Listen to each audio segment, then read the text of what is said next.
పేషెంట్కి స్పృహ వచ్చింది.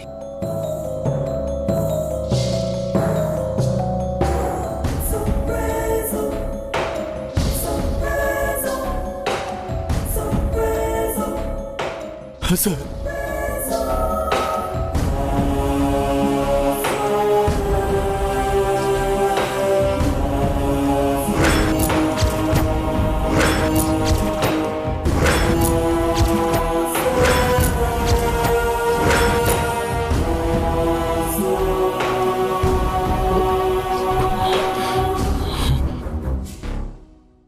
జేజే పిన్ని చారి మీకేం కాలేదు కదా?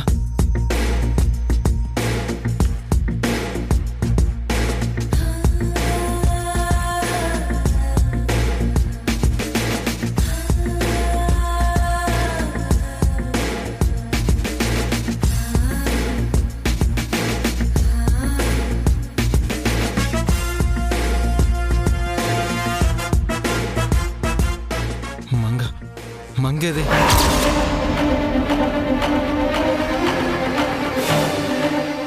మంగా మంగా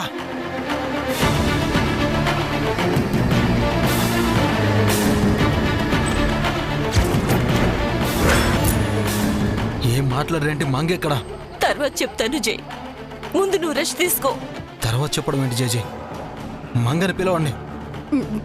పిలుస్తావు నాన్న, నువ్వు ప్రశాంతంగా ఉండు. నేను మంగని చూడాలి పిన్ని.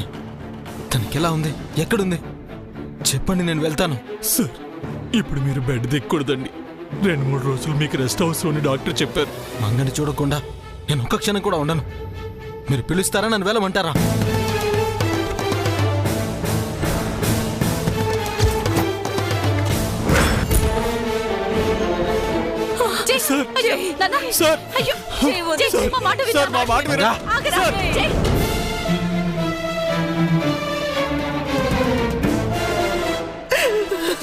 మంగా మంగా మంగా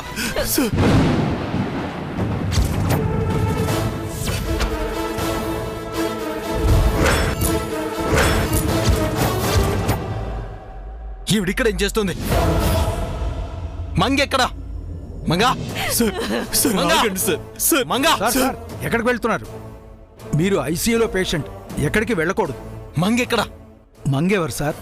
నా భార్య. తను ప్రెగ్నెంట్. లేబర్ పెయిన్ చేస్తుంటే కార్లో బయలుదేరాం. మధ్యలో యాక్సిడెంట్ అయింది. ఆ తర్వాత ఏమైంది? మిమ్మల్ని మేము ఇక్కడికి తీసుకొచ్చి అడ్మిట్ చేశాం సార్. మీ వైఫ్ స్పాట్లోనే చనిపోయారు.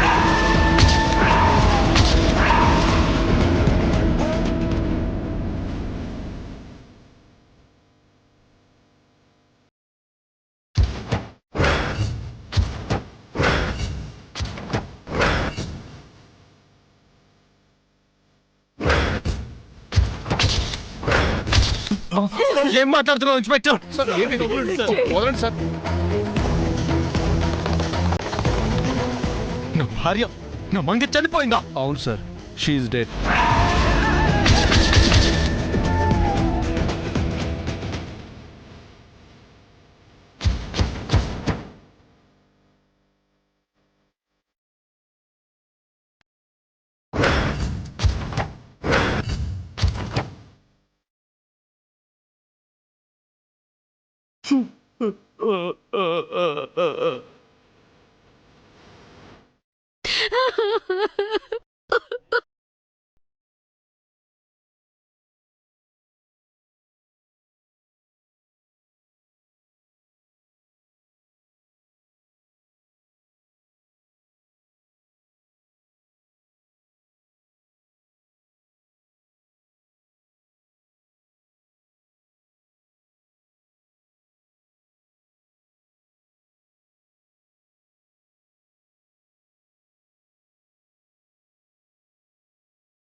చంపారా?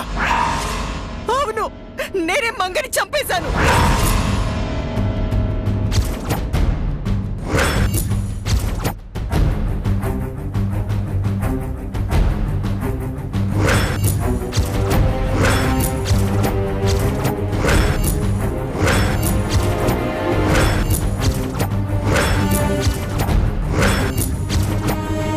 నా చేతులారా నేనే మంగని చంపేశాను.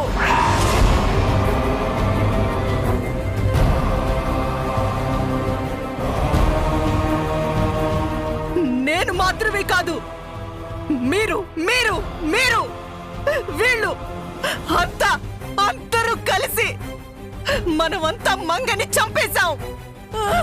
మీరంతా మంగని చంపిన హంతకులు.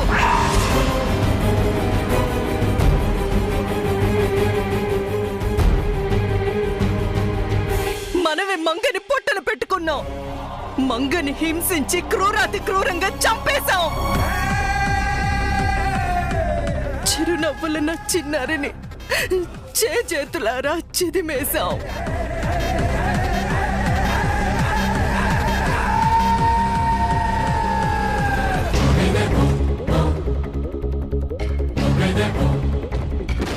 మంగ కోసం ఎందుకంత ఆరాటం? మంగపై ఏ హక్కు ఉంది, ఏం అధికారం ఉందని ఎప్పుడు నన్ను నిలదీస్తావు కదా జై? మంగ ఎవరో కాదు, నా బిడ్డ. నా పేగు తెంచుకొని పుట్టిన నా కన్న బిడ్డ.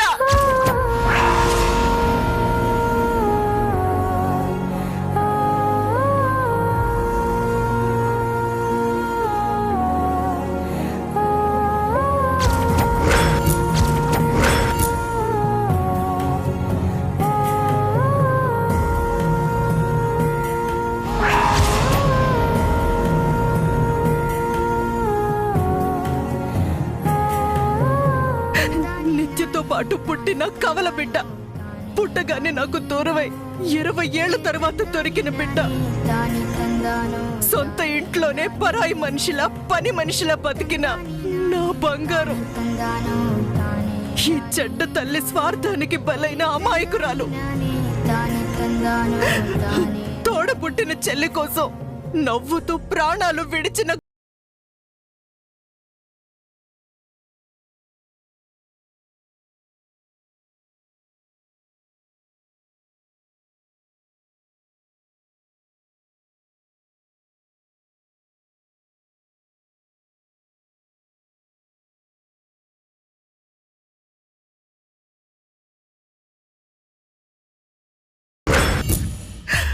తన ఆనవాళ్లు కూడా దొరకకుండా చేశాయి. శాపం ఏంటి?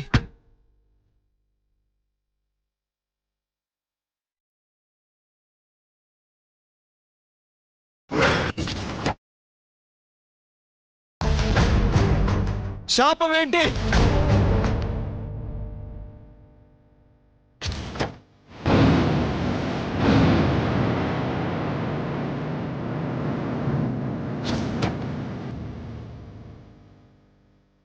నేను అనుభవిస్తున్న ప్రతి వియోగాన్ని నువ్వు అనుభవిస్తావు. మీ తరతరాలకు ఈ శోకం వంశాగతమవుగాక. ఇదే నా శాపం. పురాతనపు పురాణ వర్ణన, పైకి కనబడుతున్న కథనం, నిత్య జీవన సత్యమని భాగవత లీలల అంతరార్థం. జరుగుతున్నది జగన్నాటకం, జరుగుతున్నది జగన్నాటకం.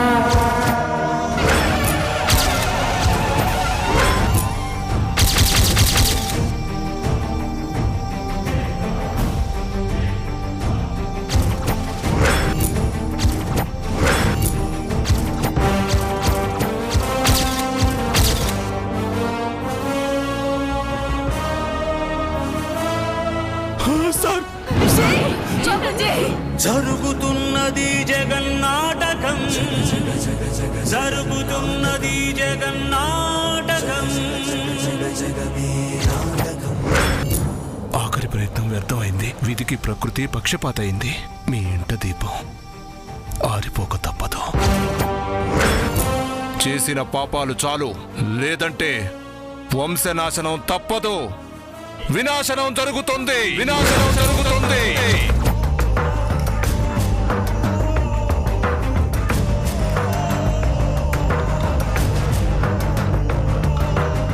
శాపాన్ని దాచిపెట్టి జైకి నిత్యకి నిశ్చితార్థం చేశారు మీరు. నిత్యను కాపాడుకోవాలని మంగకి జైకి పెళ్లి చేశాను నేను. చచ్చిపోతానని తెలిసిన చావుని సంతోషంగా స్వీకరించింది మంగ.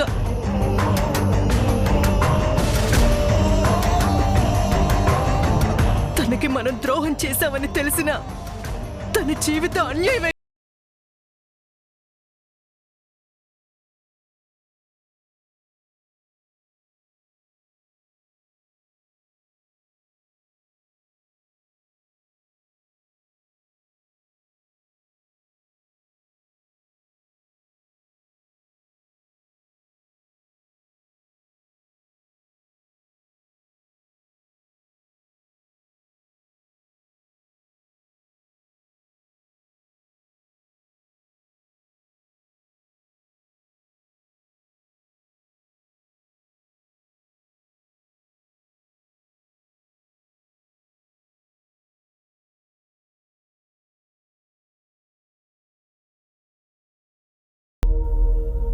అయినా కాసేపు నేను లేకుంటేనే ఇంతలా కంగారు పడిపోతున్నారు. ఇక శాశ్వతంగా నేను లేకపోతే ఏం చేస్తారు? నాకేమైనా సరే మీరెప్పట్లా నవ్వుతూ ఉండాలి. నా కోసం బాధపడకూడదు. తనతోనే ఈ చావులు ఆగాలని కోరుకుంది, ఆపాలని ప్రయత్నించింది. చివరికి అంతమైపోయింది. ఆ తల్లి చావు కారణం మనమే. ఆ తల్లిని చంపిన నేరస్తులం.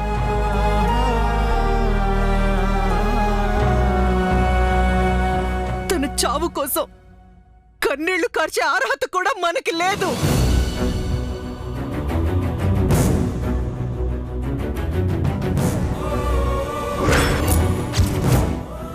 తనని ఒక జ్ఞాపకంగా గుర్తు పెట్టుకునే హక్కు కూడా మనకి లేదు. ఆ రూపం మన కళ్ళకి చీకటిని చూపిస్తుంది. ఆ చిరునవ్వు మన పెదాల కంటిన నవ్వుని శాశ్వతంగా చెరిపేస్తుంది.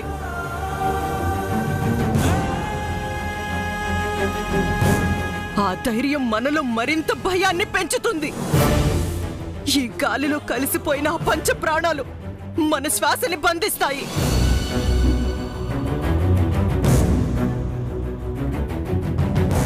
అర్థాంతరంగా చనిపోయిన మంగ దురదృష్టవంతురాలు కాదు. ఆ మంచి మనిషిని పోగొట్టుకున్న మన దురదృష్టవంతులం.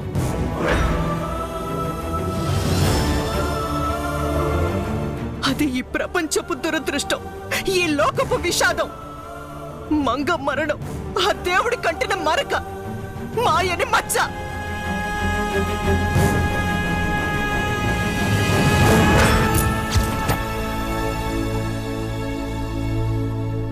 మంగ చనిపోయినా బతికున్నట్టే, మనం బతికున్నా చనిపోయినట్టే.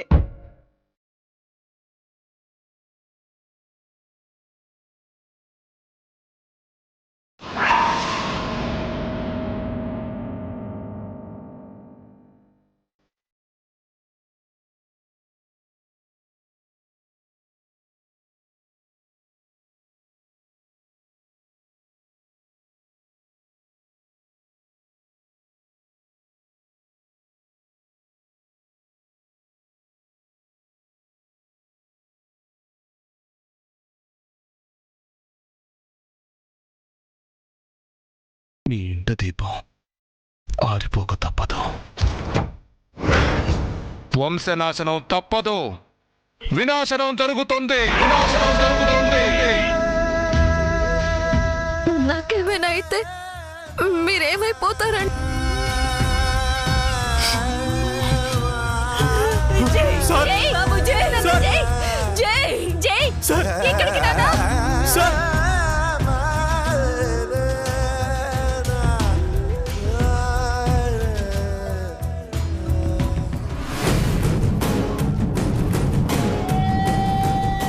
చంద్రిక, జై ఎక్కడికి వెళ్ళుంటాడు?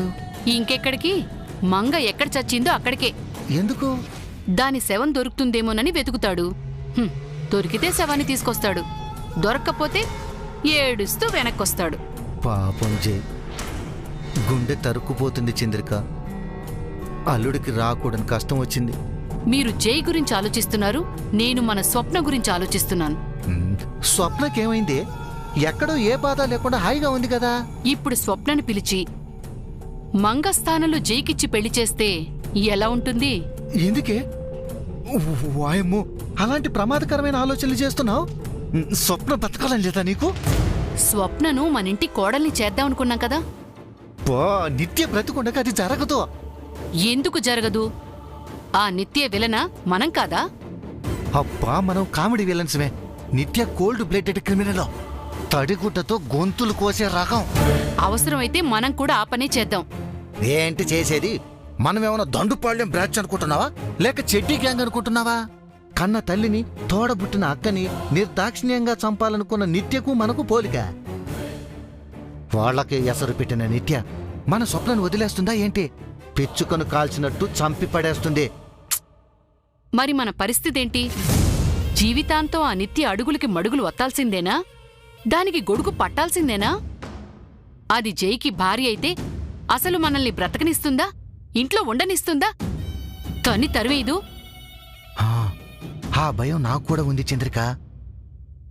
ఇలాంటప్పుడే మనం ఆచితూచి నిర్ణయం తీసుకోవాలి. అంటే ఏంటి మీ ఉద్దేశం? జై నిత్యని పెళ్లి చేసుకున్నప్పుడు కదా మనకు ప్రాబ్లము. నిత్య జైలుకు పెళ్లే జరగకపోతే నిత్య జైని వదిలిపెట్టదు. మనం నిత్యను వదిలిపెట్టాం. నిత్యను మనమేం చేయగలం? నిత్యను మనమేమి చేయలేం. నిత్య మాయలో జైని పడిపోకుండా చేయగలం. జై దృష్టిలో ఆల్రెడీ నిత్య చెడ్డదైంది. ఆ అగ్గికి మనం కాస్త ఆజ్యం పోసామనుకో, జై నిత్య వైపు కన్నెత్తి కూడా చూడ్డా. అప్పుడు మాత్రం నిత్య మనల్ని వదిలిపెడుతుందా? పిట్టల్ని కాల్చినట్టు కాల్చి చంపుతుందిగా. ఓసి పిచ్చి మొకమా, ఇదంతా మనం నిత్యకు ఎదురు తిరిగి చేస్తామనుకుంటున్నావా? కాదు, నిత్య వైపు ఉన్నట్టు నటించి నిత్యని నమ్మించి మోసం చేస్తాం. నిత్యకు జైకి మధ్య దూరాన్ని పెంచుతాం. అంటే మనం నిత్య మాటల్ని వింటున్నట్టు నటిస్తూ, మనం నిత్యకి సపోర్ట్ అని నమ్మిస్తూ మంట పెట్టాలన్న మాట. అంతే చంద్రిక. ముళ్ళును ముళ్ళుతోనే తీయాలి. తెలివిగా నిత్యని జైకి దూరం చేసి అప్పుడు స్వప్నాన్ని దించుదాం. ఆల్రెడీ విలన్ అయిన నిత్య జైని కాదని స్వప్ననేవీ చేయలేదు. ఎస్, స్వప్నకు ఇంటి కోడలిగా హక్కు, మనకు ఇంటిపై అధికారం రెండూ వస్తాయి. నిత్య సార్ మంగా, సార్ ఆగండి సార్, సార్ ఆగండి సార్, మంగా సార్ ఆగండి సార్, మంగా వదిలిచారే. మీ మేడం అక్కడ ఉంది చారే, నేను అక్కడికి వెళ్ళాలి. వద్దులో వద్దు సార్, నా మాట వేరండి సార్. మీ మేడం నన్ను విడదీస్తావా? వదిలిచారే, మీకు దండం పెడతాను సార్, వెనక్కి వచ్చేయండి సార్. ఆర్డర్ వేస్తున్నాను చారే, అర్థిస్తున్నాను సార్. నిన్ను జాబ్ లోంచి తీసేస్తాను. పర్వాలేదు సార్, నాకు మీ జీవితం ముఖ్యం. మరి మంగ జీవితం, నా మంగ చారి, నా ప్రాణం. తను అక్కడ ఒంటరిగా ఉంది. నేను లేకుండా తను ఉండలేదు. మంగ లేకుండా నేను బతకలేను. నన్ను వెళ్ళనివ్వు. వదులుచారి. వద్దు సార్, ప్లీజ్ సార్, వదులు. రండి సార్, సార్ నా మాట వినండి. రండి సార్, వదులు. రండి సార్, ప్లీజ్ రండి సార్. వదులుచారి, వదులు. అప్పుడు మీ మేడం మెల్లో నేను తాళి కడుతుంటే అక్షింతలు వేశావు. ఇప్పుడు మీ మేడంతో కలిసిపోతానంటే అడ్డుకుంటున్నావు. మమ్మల్ని వేరు చేస్తున్నావు. ఈ బతుకున్న శవాన్ని వదిలేయటానికి నీకేంటి అభ్యంతరం? లేదు సార్, మేడం గారు ఎక్కడికి వెళ్ళలేదు. ఆవిడ మన మధ్యలోనే ఉన్నారు, మీ గుండెల్లో ఉన్నారు, మీతో గడిపిన జ్ఞాపకాల్లో ఉన్నారు. వాటికి మరణం లేదు సార్.